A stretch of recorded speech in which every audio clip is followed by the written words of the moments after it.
जय श्री राधे कृष्ण। आप सभी का आपके अपने YouTube channel BK Mishra present में बहुत बहुत स्वागत है। आइए आज आप सब सुनेंगे नवरात्रि के चौथे दिन कुष्मांडा माता की कथा और जानेंगे इस दिन माता को विशेष करके किस वस्तु का भोग लगाना चाहिए, कौन सी प्रिय वस्तु माता को अर्पित करनी चाहिए। नवरात्रि के पूजन में चौथे दिन माता कुष्मांडा देवी की स्वरूप की उपासना की जाती है। इस दिन साधक का मन अनाहत चक्र में अवस्थित होता है, अतः इस दिन उसे अत्यंत पवित्र और चंचल मन से कुष्मांडा देवी की स्वरूप को ध्यान में रखकर पूजा उपासना के कार्य में लगना चाहिए। जब सृष्टि का अस्तित्व नहीं था, तब इन्हीं देवी ने ब्रह्मांड की रचना की थी, अतः ये ही सृष्टि की आदि स्वरूपा आदि शक्ति है।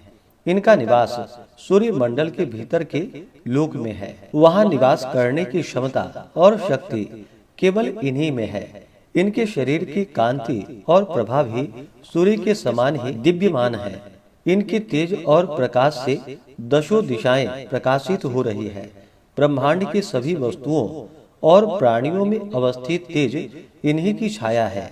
माँ की 8 भुजाएं हैं, अतः ये अष्टभुजा देवी के नाम से भी विख्यात है। इनके 7 हाथों में कर्मशः कमंडल, धनुष, बाण, कमल पुष्प, अमृत पूर्ण कलश, चक्र तथा गदा है। 8वें हाथ में सभी सिद्धियों और निधियों को देने वाली जपमाला है। इनका वाहन शेर है। माँ कुष्मांडा की उपासना से भक्तों के समस्त रोग शोक मिट जाते हैं। इनकी भक्ति से आयु, यश, बल और आरोग्य की वृद्धि होती है। माँ कुष्मांडा अल्प सेवा और भक्ति से ही प्रसन्न होने वाली है। यदि मनुष्य सच्चे हृदय से इनका शरणागत बन जाए, तो फिर उसे अत्यंत सुगमता से परम पद की प्राप्ति हो सकती है। विधि विधान से माँ के भक्ति मार्ग पर कुछ ही कदम आगे बढ़ने पर भक्त साधक को उनकी कृपा का सूक्ष्म अनुभव होने लगता है। यह दुख स्वरूप संसार उसके लिए अत्यंत सुखद और सुगम बन जाता है। माँ की उपासना मनुष्य को सहज भाव से भवसागर से पार उतारने के लिए सर्वाधिक सुगम और श्रेयस्कर मार्ग है। माँ कुष्मांडा की उपासना मनुष्य को आधियों व्याधियों से सर्वथा विमुक्त करके उसे सुख समृद्धि और उन्नति की ओर ले जाने वाली है। अतः अपनी लौकिक पारलौकिक उन्नति चाहने वालों को इनकी उपासना में सदैव तत्पर रहनी चाहिए।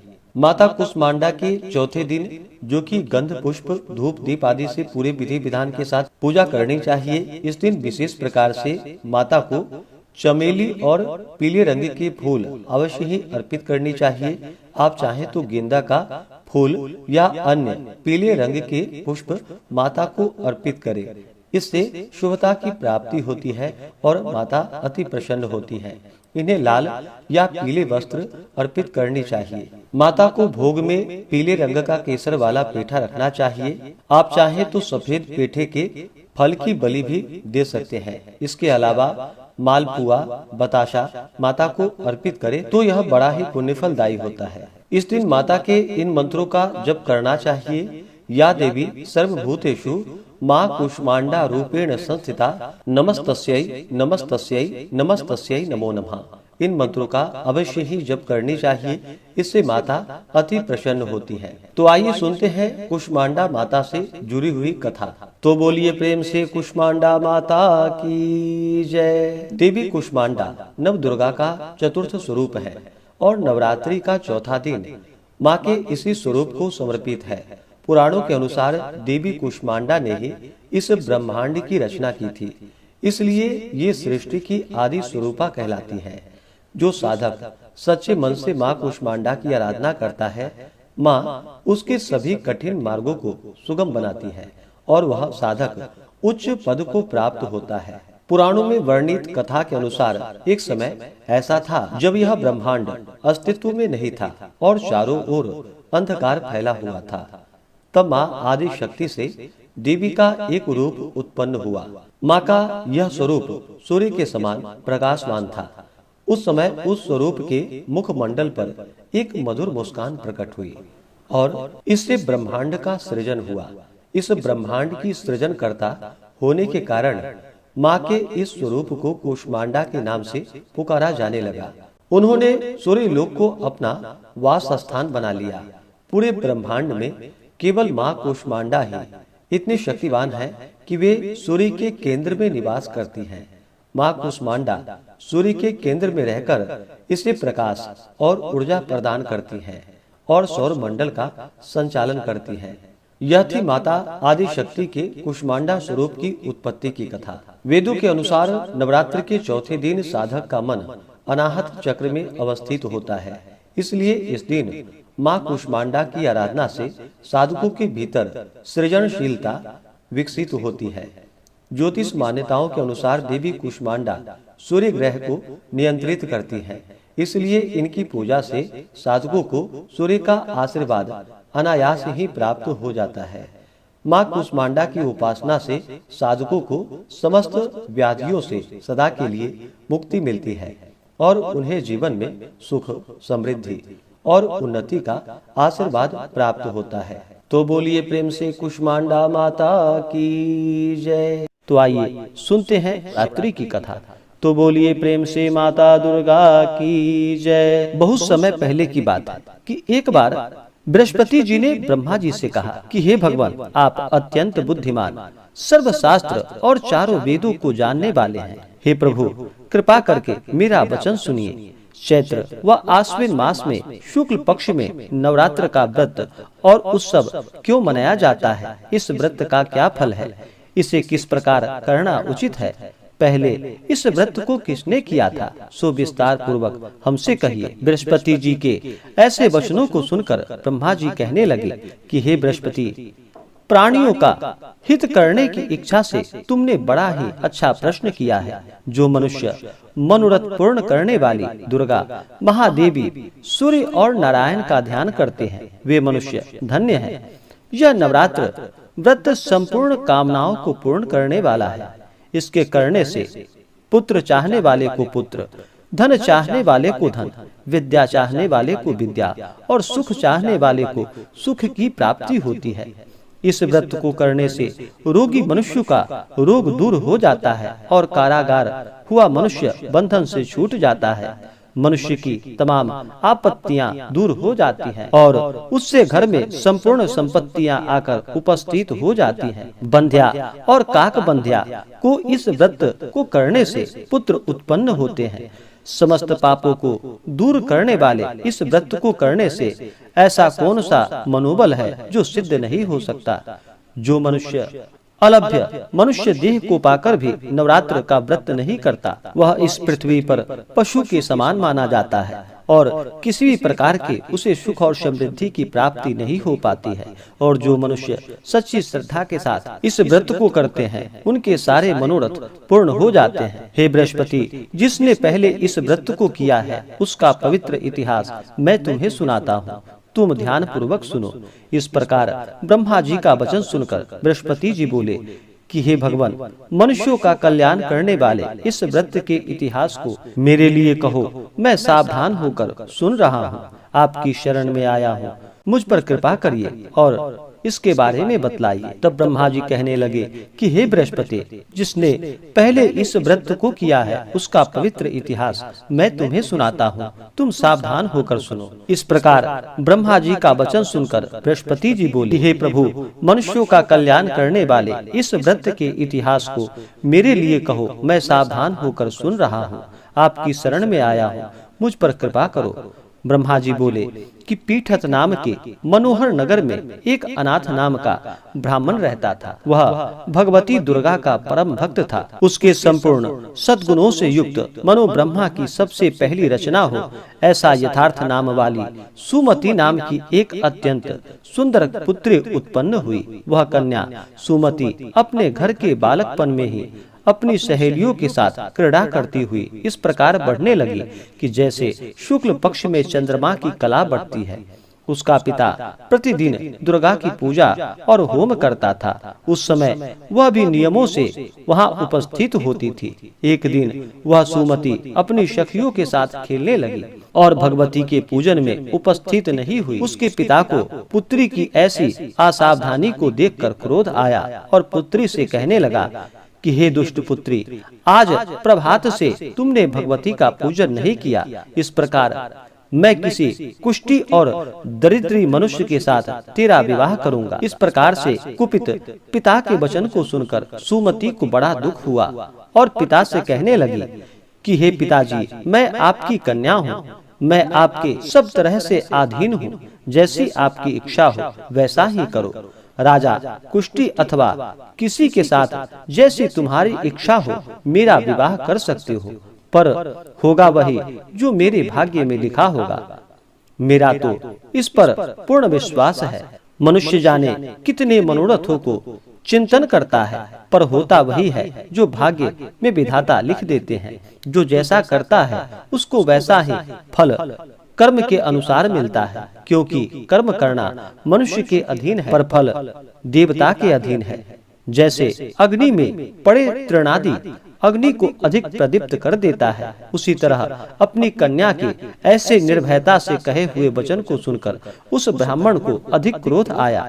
तब उसने अपनी कन्या का एक कुष्ठी के साथ विवाह करा दिया और अत्यंत क्रुद्ध होकर पुत्री से कहने लगा कि जाओ, जल्दी जाओ, अपने कर्म का फल भोगो। देखते हैं केवल भाग्य भरोसे पर रहकर तुम क्या करती हो। इस प्रकार से कहे हुए पिता के कटु वचनों को सुनकर सुमति मन में विचार करने लगी कि अहो, मेरा दुर्भाग्य है जिससे मुझे ऐसा पति मिला है। इस तरह अपने दुख का विचार करती हुई वह सुमति अपने पति के साथ वन में चली गई और भयावने कुशयुक्त उस स्थान पर उन्होंने वह रात बड़े कष्ट से व्यतीत किया।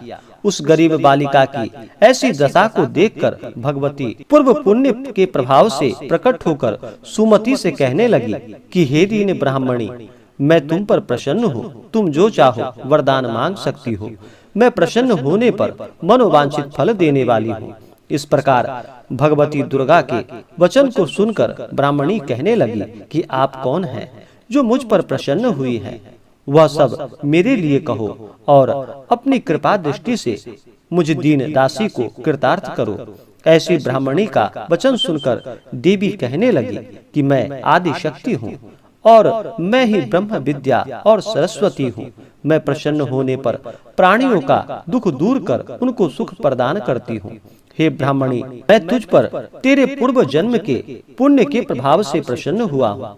तुम्हारे पूर्व जन्म का वृतांत सुनाती हूँ, तुम सुनो। तुम पूर्व जन्म में निषाद की स्त्री थी और अति पतिव्रता थी। एक दिन तेरे पति निषाद ने चोरी की। चोरी करने के कारण तुम दोनों को सिपाहियों ने पकड़ लिया और ले जाकर जेल खाने में कैद कर दिया। उन लोगों ने तेरे को और तेरे पति को भोजन भी नहीं दिया। इस प्रकार नवरात्र के दिनों में तुमने ना कुछ खाया और ना ही जल ग्रहण किया, इसलिए 9 दिनों तक नवरात्र का व्रत हो गया। हे ब्राह्मणी, उन 9 दिनों में जो व्रत हुआ, उस व्रत के प्रभाव से प्रसन्न होकर तुम्हें मनोवांछित वस्तु दे रही हो। इसलिए जो इच्छा हो तुम्हारी वह वरदान मांग लो। इस प्रकार माता दुर्गा के कहे हुए वचन को सुनकर ब्राह्मणी बोली कि अगर आप मुझ पर प्रसन्न हैं तो हे दुर्गे, आपको प्रणाम करती हूँ। कृपा करके मेरे पति के कुष्ठ को दूर कर दो। देवी कहने लगी कि उन दिनों में जो तुमने व्रत किया है, उस व्रत के एक दिन का पुण्य अपने पति का कुष्ठ दूर करने के लिए अर्पण करो। मेरे प्रभाव से तेरा पति कुष्ठ से रहित और सोने के समान शरीर वाला हो जाएगा। ब्रह्मा जी कहने लगे कि इस प्रकार देवी का वचन सुनकर वह ब्राह्मणी बहुत प्रसन्न हुई और पति को निरोग करने की इच्छा से ठीक है ऐसी बोलकर तब उसने पति का शरीर भगवती दुर्गा की कृपा से कुष्ठहीन होकर अति कांति युक्त हो गया। जिसकी कांति के समान चंद्रमा की कांति भी क्षीण हो जाती थी। वह ब्राह्मणी पति की मनोहर देह को देखकर देवी को अति पराक्रम वाली समझकर स्तुति करने लगी कि हे दुर्गे, आप दुर्गत को दूर करने वाली हो। तीनों जगत की संताप को हरने वाली हो, समस्त दुखों को दूर करने वाली हो, रोगी मनुष्य को निरोग करने वाली हो, प्रसन्न होने पर मनोवांछित वस्तु को देने वाली हो और दुष्ट मनुष्य का नाश करने वाली हो। तुम ही सारे जगत की माता और पिता हो कि हे अम्बे, मुझे अपराध रहित अबला की मेरे पिता ने कुष्ठी के साथ विवाह कर मुझे घर से निकाल दिया। उनकी निकाली हुई पृथ्वी पर घूमने लगी। आपने ही मेरा इस आपत्ति रूपी समुद्र से उद्धार किया है। हे देवी, आपको प्रणाम करती हूँ, मुझ दीन की रक्षा कीजिए। फिर ब्रह्मा जी कहने लगे कि हे बृहस्पति, इस प्रकार से उस सुमति ने मन से देवी की स्तुति की। उससे हुई स्तुति को सुनकर देवी को बहुत संतोष हुआ और ब्राह्मणी से कहने लगी कि हे ब्राह्मणी, उदालय नाम का अति बुद्धिमान, धनवान, कीर्तिमान और जितेंद्रिय पुत्र शीघ्र तुम्हें प्राप्त होगा। ऐसा कहकर वह देवी उस ब्राह्मणी से फिर कहने लगी कि हे ब्राह्मणी, और जो भी कुछ तेरी इच्छा हो वही मनोवांछित वस्तु मांग लो। ऐसा भगवती दुर्गा का वचन को सुनकर सुमति बोली कि हे भगवती दुर्गे, अगर आप मेरे ऊपर प्रसन्न हैं तो कृपा कर मुझे नवरात्रि व्रत की विधि बतलाइए। हे दयावंती, जिस विधि से नवरात्र व्रत करने से आप प्रसन्न होती हैं, उस विधि और उसके फल को मेरे लिए विस्तार से वर्णन कीजिए। इस प्रकार के वचन को सुनकर दुर्गा कहने लगी कि हे ब्राह्मणी, मैं तुम्हारे लिए संपूर्ण पापों को दूर करने वाली नवरात्र व्रत की विधि बतलाती हूँ, जिसको सुनने से सभी पापों से छुटकारा प्राप्त होता है, मोक्ष की प्राप्ति होती है। आश्विन माह या चैत्र माह के शुक्ल पक्ष की प्रतिपदा से लेकर 9 दिनों तक विधि पूर्वक व्रत करे। यदि दिन भर का व्रत ना कर सके तो एक समय भोजन करे और ब्राह्मणों को बुलाकर कलश स्थापित करे और वाटिका बनाकर उसको प्रतिदिन जल से सींचे। महाकाली, महालक्ष्मी और महासरस्वती इनकी मूर्तियां बनाकर उनकी नित्य विधि सहित पूजा करे और पुष्पों से विधि पूर्वक अर्घ्य दे। बिजौरा के फूल से अर्घ्य देने से रूप की प्राप्ति होती है। जायफल से कृति, दाख से कार्य की सिद्धि होती है। आंवले से सुख और केले से भूषण की प्राप्ति होती है। इस प्रकार फलों से अर्घ्य देकर यथाविधि हवन करे। खांड, घी, गेहूं, शहद, जौ, तिल, खीर व चंपा के पुष्पों से धन और पत्तों से तेज और सुख की प्राप्ति होती है। आंवले से कृति और केले से पुत्र होता है। कमल से राज सम्मान और दाखों से सुख संपत्ति की प्राप्ति होती है। खंड, घी, नारियल और जौ, तिल इनसे तथा फलों से होम करने से मनोवांछित वस्तु की प्राप्ति होती है।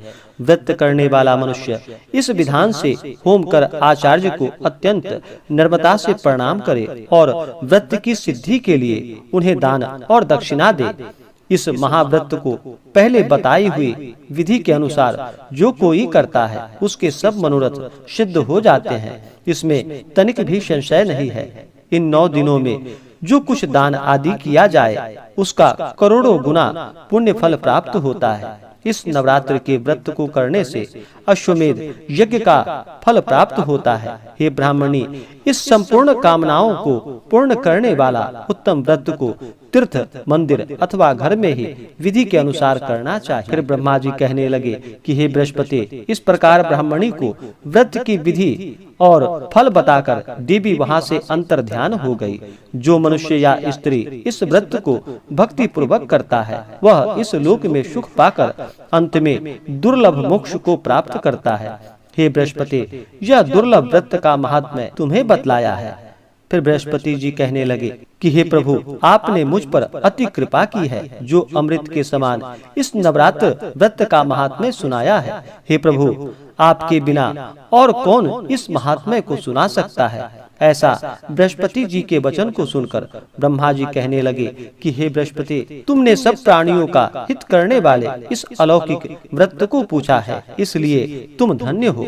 यह भगवती शक्ति संपूर्ण लोकों का पालन करने वाली है। इन महादेवी के प्रभाव को कौन जान सकता है। तो बोलिए प्रेम से दुर्गा माता की जय, महाकाली, महालक्ष्मी, महासरस्वती माता की जय, नौ दुर्गा देवी की जय। तो आशा करता हूँ कि यह जानकारी आपको अच्छा लगा हो। ऐसे ही ज्ञानवर्धक जानकारियाँ प्राप्त करने के लिए हमारे इस चैनल को लाल बटन दबा करके सब्सक्राइब करें, साथ में बेल आइकन घंटी दबाएं ताकि मेरे वीडियो का नोटिफिकेशन आपके पास सबसे पहले पहुंचे।